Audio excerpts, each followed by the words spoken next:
Ever wondered why it's so uncomfortable for us to be honest? And I don't just mean when honesty means admitting to violating promises we would have made. Yeah, that's bound to be uncomfortable. But what about this scenario? Ever had a friend call to invite you out, and rather than telling them the truth, which was likely some version of you not wanting to go, you said something like this instead?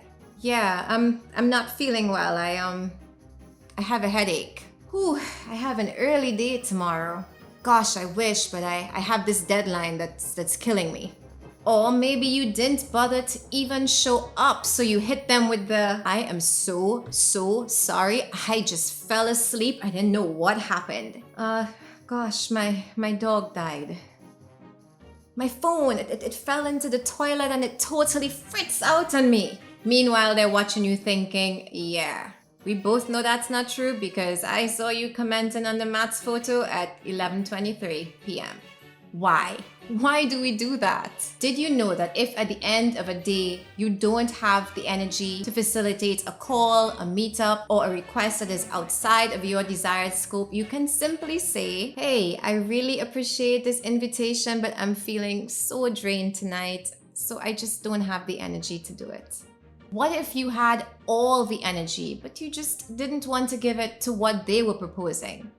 Try something like this. Hi, while I do appreciate the invitation, this isn't something I can make space for on my plate tonight. I'm sorry. Why am I emphasizing this? Because it matters that we have honest connections with those we choose to keep in our lives, as they can be the make or break for maintaining our sense of clarity. A big part of the way that we can support each other is by understanding that we are each trying to become the people we were meant to become, and that's not going to allow for unlimited intersections of time. I read once that one of the kindest things you can say to someone when or before you call them is, do you have the energy to take a call right now? And while I am not always perfect at remembering, I try my best to check in on my closest humans' energy levels before I project my desires onto them. Because let's be real, that's what we're essentially doing whenever we ask someone to give of their time and their energy,